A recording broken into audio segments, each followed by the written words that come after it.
The reason I feel that Amy Bradley is still alive, or at least was up until that last sighting of her in Barbados, is because of cases like JC Dugard. JC was 11 years old when she was kidnapped in broad daylight by this man while she was walking to her bus stop in California. She was held captive, locked away in his backyard for 18 years, during which she underwent extreme SA, and she ended up having 2 kids in captivity by her kidnapper. People witnessed her being kidnapped, but by the time police were notified, it was too late. Same goes for Amy Lynn Bradley. She somehow disappeared off of a huge cruise ship packed full of people right before it docked 27 years ago. With how many sightings there were of her after the fact, and this photo right here, which shows a woman almost identical to Amy on a sex work website in Barbados, I just don't believe she jumped overboard or accidentally fell in. It might seem far-fetched to some of you that someone could be kidnapped and held captive for decades, during which they are forced to have children, but it doesn't mean it doesn't happen. I strongly feel that Amy was a victim of foul play, so let's talk about it. Amy Bradley was 23 years old when she suddenly and very mysteriously disappeared in 1998. She lived in Chesterfield, Virginia, and was very close with her mom, dad, and younger brother, Ron, Iva, and Brad. Right before she disappeared, Amy graduated from Longwood University with a degree in sports psychology, and her life was just barely getting started. It was around this time in 1998 that her dad, Ron, won an all-expenses-paid family Caribbean cruise from his job, and this was super exciting to him and Iva because they were allowed to bring their kids. 21-year-old Brad had just returned home from college and was going on the cruise, and although Amy was afraid of heights and a little worried about being out on the open water, she decided to go as well. So on March 21st, 1998, the family boarded the cruise ship, which was a Royal International cruise ship called Rhapsody of the Seas, and it then took off for Curacao. The first 2 days were great. The family shared a cabin with 2 beds and a nice balcony off to the side to make for a great view. Everyone was having a fun time, which continued into the night of the 23rd. Amy and Brad stayed up late after their parents went to bed, and they were drinking and dancing with the cruise ship's band, who were called the Blue Orchid. They were all up on the 9th floor deck of the ship where there was a big disco party taking place. One of the band members, who went by the name Yellow, was seen dancing and drinking with Amy that night, and at this point, nothing was amiss. A few hours would go by, and at 3:30 a.m., Brad decided to head back to his family's cabin. According to the ship's door lock system, Brad got back to the family's cabin and used his keycard to go in at 3:35 a.m. 5 minutes later, Amy returns to her family's cabin, which was recorded by the ship's door lock system at 3:40 a.m. Amy and Brad sat out on the balcony talking for a few more minutes before Brad decided to go in and go to bed. Amy said she was going to stay out there a little longer, and after a little while, she fell asleep in one of the lounge chairs. According to her dad, Ron, he woke at around 5:30 that morning and wanted to check on his kids, so he saw Brad sleeping in bed, and then he saw Amy's waist and legs laying in the lounge chair on the balcony, and at this point, everything seemed fine. Both of his kids were okay, so he decided to go back to sleep, but at around 6 a.m., something woke him up. This time, the balcony door was open about 14 inches. Amy was gone, and so were her cigarettes and lighter. The only thing Ron could find was her yellow top, which she draped over one of the chairs, so to him, he figured that she must just be up for the day, and maybe she left the room to wander around or maybe go smoke a cigarette. But for the next 30 minutes, he searched around all the common areas of the ship, and Amy was still nowhere to be found. It really wasn't like her to just leave like that without saying anything or leaving a note. So this is when he went back to his family's cabin, woke them up, and said, quote, "Amy is missing."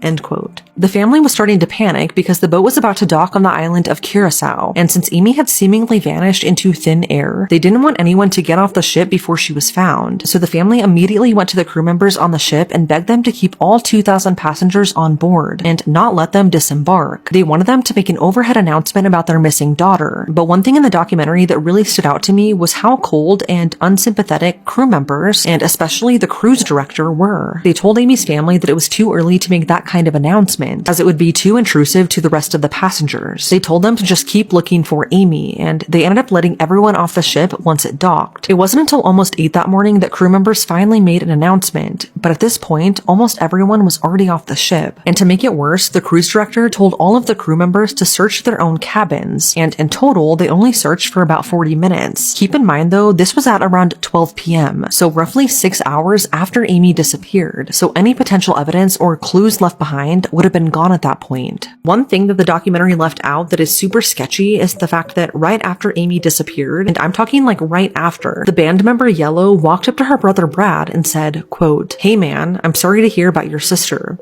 end quote. This was a huge red flag to Brad because at this point, Amy hadn't been missing for very long and no announcements had been made yet, so how did he know? Once it was clear that Amy was gone and that something horrible happened, the FBI was brought in where they quickly interviewed other passengers. 3 separate witnesses came forward and said that they saw Amy with Yellow on the ship between the hours of 5:30 and 5:45 a.m. They said it looked like she was holding a camera, and then they both got into a glass elevator and went up to the upper deck of the ship. At around 6 a.m., Yellow came down alone, and the 2 girls that saw this said it was weird because earlier that night he was really flirty with them and talking to them a lot, but now his head was down and he looked to be in a hurry. So the FBI interviewed Yellow as a starting point, and throughout the entire interview he just looked really bothered. He denied having anything to do with Amy's disappearance, and he did take a polygraph test, but it came back as inconclusive. What followed was a 4-day massive search in the surrounding waters and cruise lines. Authorities even brought in the Coast Guard, used 3 helicopters, and a radar plane, but absolutely no trace of Amy was ever found. Authorities began suspecting that she may have accidentally fallen overboard, or maybe intentionally jumped, but even so, there was no evidence suggesting this, and the family had to fly back home without her. About a month after her disappearance, though, Amy's dad and brother went back to Curacao to keep searching and pass out missing person flyers. And this is when a cab driver came up to them and said something shocking. The driver said that he saw Amy the day she disappeared, which was March 24th, 1998, while the ship was docking. He said Amy was running through the parking lot searching for a phone, and when he pointed in the direction of one, she ran off the other way. He said he remembered her piercing green eyes, but it was weird because she wasn't wearing any shoes. The driver went on to see her in other locations on the island following this, but police weren't able to track her down after they were given this information. 5 months would go by, and this is when Amy was reportedly seen again. 2 Canadian divers were at a diving spot in Curacao called Playa Porto Marie when they saw a woman who, looking back, they 100% believe was Amy. The woman was with 2 aggressive men, and interestingly, the divers identified one of the men that she was with as Yellow, one of the band members on the ship and the last person to reportedly see her alive. As this diver yelled out to one of his friends for some diving gear, the woman, who recognized that they were speaking English, spun around and started walking towards them. The man who appeared to be Yellow then urged the woman to come back, and then they walked away. The diver said this woman would look at him and then quickly look down as if she was trying to subtly communicate. What's crazy is that he accurately described in detail Amy's tattoos and a watch that had been given to her by one of her exes. The diver said he knows in his heart that it was Amy, and he's now haunted by that encounter. The FBI was given this tip, and they did investigate, but sadly, nothing ever came of it. The next tip would come in 2002, and it is shocking. So in 1999, a U.S. Navy officer named William went to a local brothel in Curacao and claimed to have seen 2 women sitting at a table. One of them looked identical to Amy. When the other woman walked away, this girl came up to him and whispered that her name was Amy Bradley and begged him for help. She said that she was being held against her will and that she was on a cruise with her family when she disembarked to score some.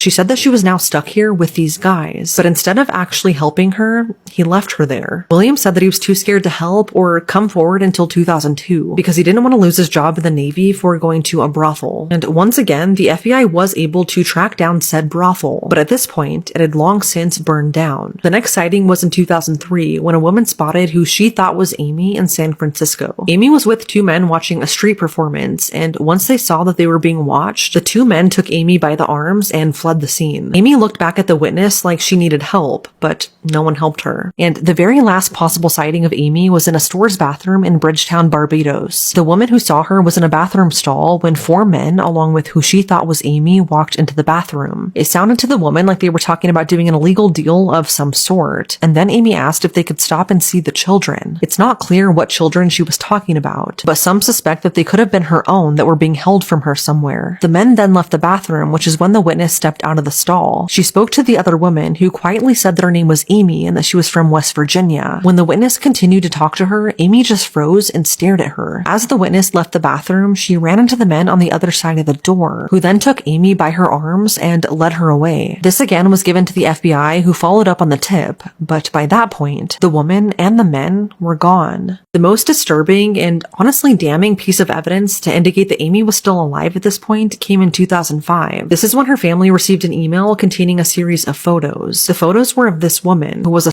worker on this website in the Venezuela area. Right off the bat, this did look like Amy, and now 7 years had passed since she disappeared. So this was given to the FBI, who performed a series of forensic analysis tests where they used extensive measurements comparing every angle to Amy's old pictures. They focused on the facial features that wouldn't change as time passed, and after conducting these tests, the FBI fully believes that this woman was Amy. But seeing as though this was international, the FBI said they pretty much couldn't do anything about it for legal reasons. So as time passed, Amy's family never gave up on looking for her. In 2010, a jawbone washed ashore in Aruba, and back then, authorities thought that it belonged to Natalie Holloway, an 18-year-old girl who disappeared while on the island for her graduation trip. But after DNA testing, this was confirmed to not be her. Here's what gets me though. The FBI ceased any further testing on the jawbone, despite 9 other Caribbean vacationers who were missing at the time, one of which was Amy. So this could very well belong to her, but they've refused to do any further testing. The only thing they would confirm is that it was a human jawbone and it was of Caucasian origin. Amy was legally declared dead on March 24th, 2010, 12 years after going missing. And although we don't know what exactly happened to her, there are a few theories. Theory number 1 is that she accidentally or intentionally fell overboard that morning, even though there is no evidence suggesting that, and her family does not believe this is what happened. But there was an initial rumor that Amy may have jumped overboard as they were about to dock to try and beat the boat, as she was known to be a really good swimmer, but that wasn't proven either. And local police say that if she had gone overboard for any reason at all, her body would have washed ashore at some point. Even if a shark got to her, there would still be something that would wash ashore, but nothing ever did. And what's so weird is that the railing on the balcony is pretty high, so it would be really hard to just lean over and fall off. Theory number 2 is that she was killed on the ship and then thrown overboard. But the only evidence of this is the jawbone that washed ashore in Aruba, which police won't test. Theory number 3 is that Amy was kidnapped and sold into human trafficking. This theory really implicates Yellow or even other members of the cruise ship. Yellow was the last known person to see her alive, and then several people saw him with her after she disappeared in different locations on the island. And then the night before Amy disappeared, her family said that they were approached several times by the same waiter who kept asking to talk to Amy and get her to go out for drinks with him once the boat docked. And her mom just remembers a few strangers on the boat just really admiring Amy and acting weird. And one thing that stood out to her was that there was a photographer on the ship that was taking pictures of everyone throughout the cruise, which included Amy and Yellow dancing together. Right before she went to bed that night, Iva and Amy went to go buy some of these pictures from the photographer, but oddly enough, every single picture that included Amy was missing. Someone had very obviously taken them, but who that was has never been proven. It makes people question if someone was targeting Amy. What's also weird is that one of the videographers on the ship realized he had taken pictures of Amy the night before she disappeared, and when news started blowing up about Amy being missing and rumors started to swirl, the cruise ship asked the videographer for those photos. He felt really weird about this, so he said no and gave them to the FBI, which is good, but it's still weird. A lot of people believe that Amy could have been put into a suitcase and then taken off the ship that day. There were cameras in the common areas, but none of them showed Amy leaving the ship or anything suspicious. And to make this investigation even harder, the cruise ship had Amy's room cleaned before the FBI could come in and investigate, washing away any potential evidence. Adding to this foul play theory, though, is that in 2018, an online investigator put together this website called Amy Bradley is Missing. It included a bunch of news articles and any information about her case. But what's so disturbing is that he was able to pull some of the IP addresses that were visiting his site and certain pages. And he found that on every birthday, holiday, or anniversary in Amy's family, someone in Bridgetown, Barbados was continuously coming back and staying on these pages for upwards of 45 minutes. That is where Amy was last seen. No random person would do that, and some think that it's Amy somewhere on an island, still being held against her will. That, or it's whoever was involved in Amy's disappearance. The FBI has stated they won't obtain any information on the IP addresses since they are international, again citing legal reasons, so this lead has still gone nowhere. A lot of people suspect that Yellow had something to do with it. Some think that Amy was or is still alive in a human trafficking organization. She possibly even has kids, and that's why she won't risk coming back home. I don't know what exactly happened to Amy, but I know that it wasn't by her own doing, and there is so much proof that she was alive for so long after disappearing, and I just can't believe they haven't found her. One thing that I learned after watching this documentary, though, is that I will never, ever go on a cruise after what happened to her. But it's now been 27 years, and whatever happened to Amy on that cruise ship remains a mystery.